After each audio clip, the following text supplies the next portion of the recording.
Hola, soy Sofía y en esta sección voy a disfrutar mucho yo, pero además les voy a contar o les voy a narrar leyendas, mitos e historias. Bueno, la colección se llama Joyas Infantiles, eh, los mejores libros para niños.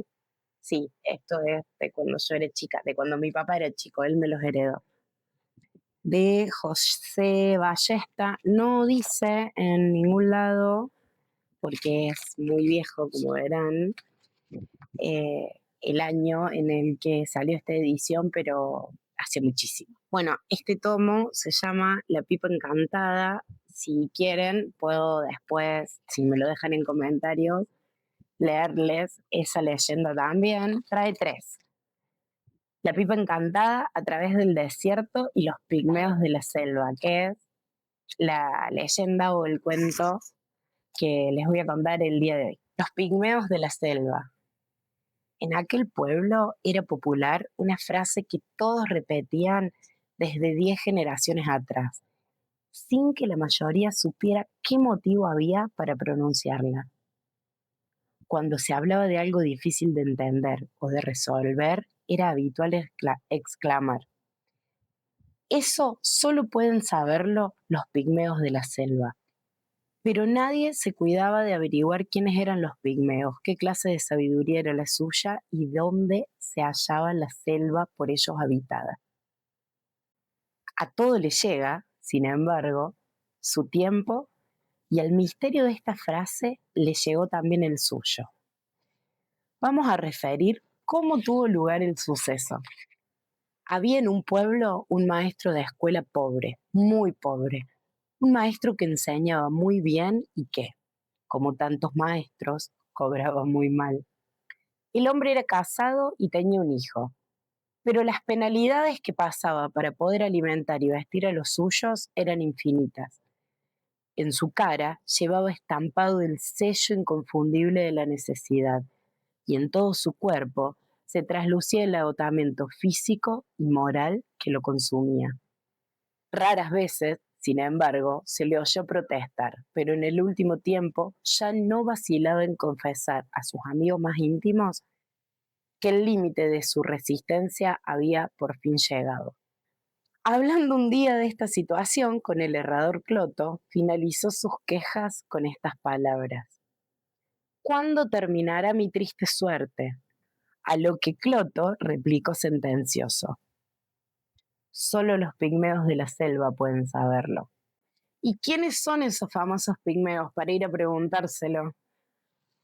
Inquirió entre bromas y un poquito de verdad el desalentado educador.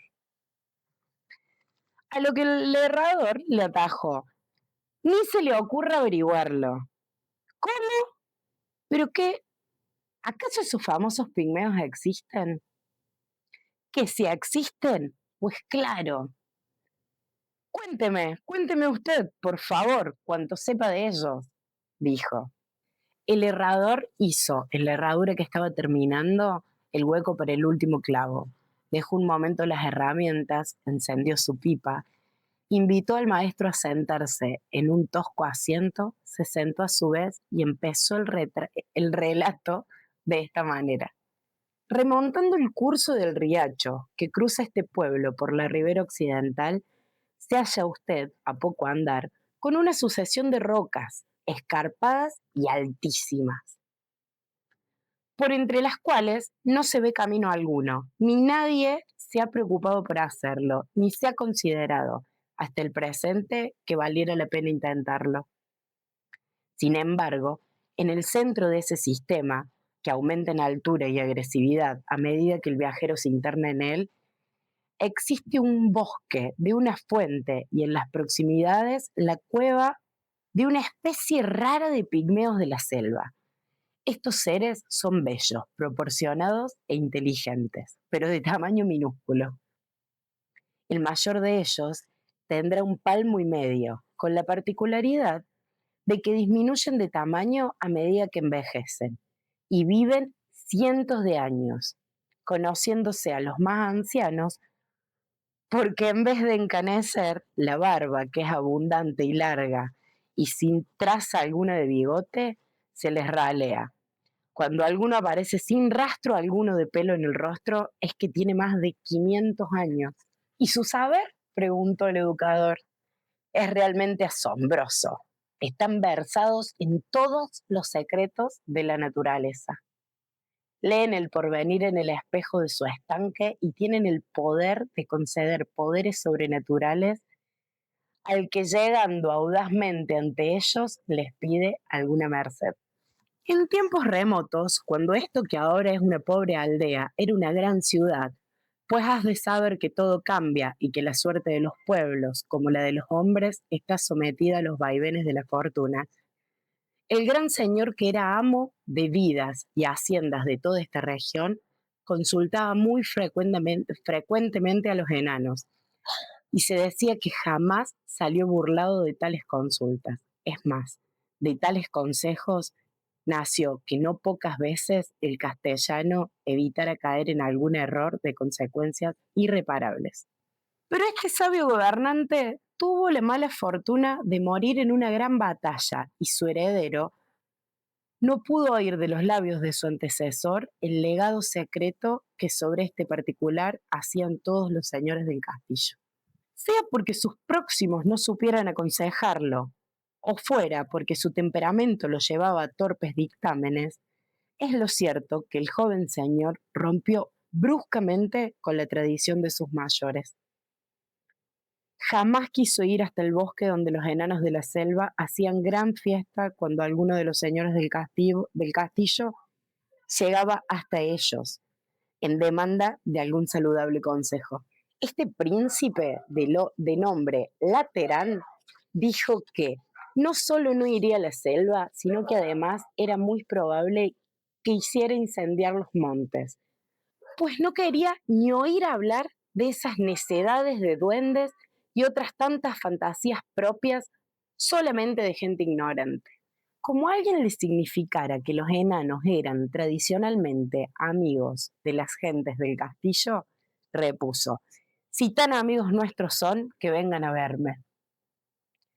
Aquella noche, cuando el castellano se disponía a acostarse en su cámara, se presentaba media docena de enanitos de la selva, los que muy respetuosamente les dijeron que el viento les había llevado sus expresiones y que venían a ponerse a su disposición, por si algo había que ellos pudieran hacer en su obsequio. Laterán, que era altanero, les dijo que si era verdad que ellos leían en lo porvenir, le dijeron qué suceso le esperaba a él a breve plazo. La destrucción de tu castillo si no tomas precauciones, le respondió el menos barbudo y por ende el más viejo de los enanos. Al oír esto, el tirano dio un gran salto y una estentoria interjección. Echó mano a la tizona e iba a emprenderla a cintazos contra los intrusos, cuando su ayuda de cámara hizo entrada aturdida en el recinto, preguntando qué le pasaba al señor, que tan fuertes voces daba, ni más ni menos que si discutiera con alguien. Pues discutía con vuestros malditos enanos, dijo Laterán, que no, sin sorpresa, vio que los misteriosos pequeños personajes habían desaparecido. ¿Se puede saber lo que os dijeron, señor? Interrogó el viejo sirviente. Lo que puedes saber es que mañana mismo vas a disponer todo lo necesario para que destruyan ese endemoniado bosque. Aquí no quiero más enanos que mis bufones. Pero señor, imploró el criado, aquí no hay lugar a imploración alguna. Fuera, fuera con el bosque. Pero la orden no pudo ser cumplida. Al día siguiente, un poderoso ejército enemigo, llegado de un remoto país, invadía el lugar, pasaba a cuchillo a los defensores del castillo y de este no dejaba en su sitio piedra sobre piedra. Desde entonces, en la aldea, y de esto hace ya más de 500 años, se conservaba por la tradición de los enanos de la selva un gran respeto, por más que cada vez era menor el número de las personas que podían comunicarse con sus extraños habitantes, que algunas veces, muy pocas, sin embargo, daban testimonio de su buena voluntad para con los hombres, sin que jamás de ellos proviniera ningún mal. El maestro escuchó aquel relato con interés, porque realmente era un hombre investigador. pero no le dio crédito del todo. Así lo manifestó al repetir en su casa, ante su mujer y su hijo, el relato del herrador. Aquella noche, la familia del buen educador del pueblo había comido pobremente y el hijo, que era un muchachón fuerte y ambicioso, con 16 años que parecían 20, se revolvía en la cama pensando en los pigmeos de la selva y en la fortuna que estos podrían darle si lograra llegar hasta su cueva. Sin pensarlo mucho, porque de pensarlo seriamente no lo iba a hacer, se vistió, tomó un garrote, un cuchillo, masticó un duro pedazo de pan y se lanzó a la aventura. Lo favorecía en la marcha una noche de luna llena. Remontó rápidamente el trecho del curso del río que el herrador señaló. Cruzó, tras largos esfuerzos, el parapeto hostil de las peñas y al amanecer se hallaba a la vista de la selva y cuando salía el sol ya se vio andando por sus veredas sombrías, tapizadas de musgo y salpicadas de hongos gigantescos. Pero la selva era muy extensa e intrincada. Por más que la recorría a paso de marcha, no lograba ver de ella sino fracciones minúsculas. Y bien comprendió que se necesitaría mucho tiempo para familiarizarse con tan extraordinario lugar, jamás imaginado por el hombre. Entre estos pensamientos de pesimismo y el cansancio que le rendía, determinó tenderse sobre la hierba y dormir. El sueño se apoderó de él profundamente y cuando despertó, muchas horas después, era medianoche. La luna plateada teñía los cielos y el bosque y un suave perfume de jazmines embalsamaba la atmósfera. El hijo del maestro se desperezó, miró hacia todos lados y cuando fue a tomar su gorra hizo un gesto de terror.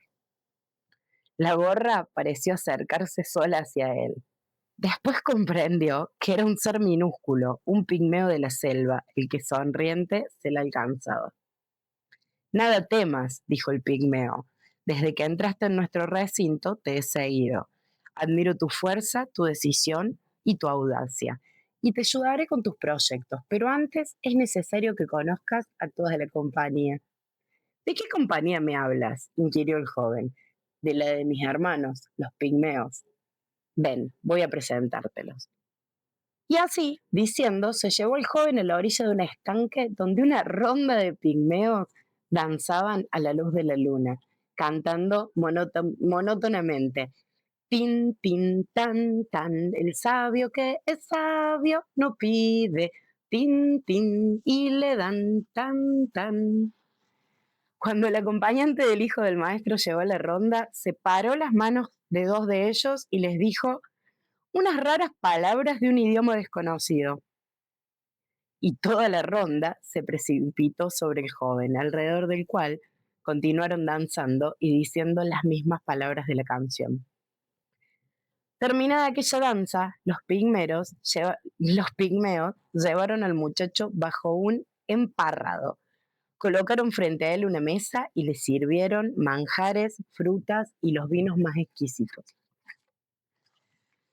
Al término de aquel banquete, el muchacho se atrevió a preguntar si tales agasajos se hacían a cuantos humanos llegaban hasta el bosque, a lo que le contestaron que no, que en primer lugar, hasta el seno monstruoso donde él había penetrado, solo podían llegar los que ellos quisieran. Que el jefe de la compañía, un joven de 300 años, ya que el más anciano tenía 600, tenía el poder de desorientar a los viajeros y que nadie, sin su voluntad, podía encontrar el camino entre las peñas. En cuanto a él, estaba en el deber de decirle que, como sería el último visitante que tendrían, querían honrarlo. ¿Y por qué el último?, se aventuró a inquirir el hijo del maestro. Porque el próximo invierno un gran incendio quemará totalmente ese bosque y nosotros desapareceremos con él de la tierra para siempre. Si ha de ser así, dijo el joven, dadme entonces alguno de los milagrosos dones que es fama que vosotros concedéis a los que os visitan. Ese don ya estaba acordado para ti desde que llegaste, pero acabas de perder lo mejor de su voluntad al pedirlo. ¿Pero cómo puede ser eso? ¿No oíste nuestro canto? Lo oí. ¿No oíste que decíamos que el sabio que es sabio no pide y le dan? Ese canto era una advertencia para que no ejecutaras precipitadamente el deseo que te trajo hasta aquí. Toma, sin embargo, dijo el pigmeo, que había servido de guía al muchacho, toma esta bolsa en la que cabe una onza de oro. Sabe que siempre la tendrás llena por más onzas que saques, pero que la bolsa perderá entera su virtud el día que pidiéndote a ti te negaras a dar.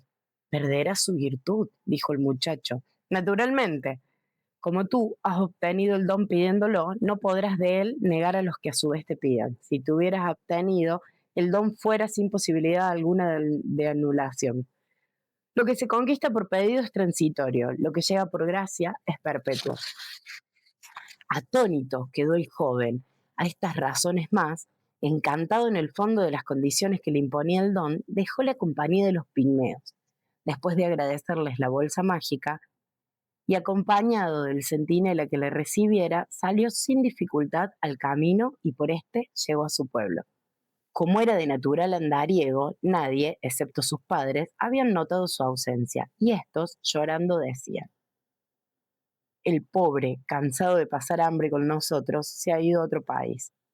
Quiera Dios ayudarlo en su camino. Imaginad cuál sería la sorpresa del maestro del pueblo y su mujer al ver llegar a su hijo no solo sano y salvo, sino en un lujoso carruaje, trayendo para sus ancianos progenitores ricos trajes y manjares para todos. De más está decir que antes que a su casa el muchacho se había ido a la cochería, a las tiendas y a los almacenes para hacer sus buenas compras. Pronto se corrió en el pueblo la nueva de que el hijo del maestro había hallado la fortuna. Y pronto también se dijo que la generosidad del joven era ilimitada, que a quien le pedía le daba, y que no daba sino monedas de oro. Bien pronto las peticiones superaron a la paciencia del joven y pronto también hubo de huir, pues, conocida su generosidad de día, de noche y en todo lugar y ocasión, los pedidos le menudeaban y él no tenía más remedio que dar, ocurriendo que muchos tenían más que él. Que por cuidarse de no caer nunca en la negativa, apenas sacaba de la bolsa lo indispensable para sus necesidades. Se encerró en su cuarto, pero todo era inútil. Hasta su encierro llegaban los pedigüeños, y como sus padres tenían orden expresa de no oponerse a pedido alguno, resultaba irrisorio ocultarse.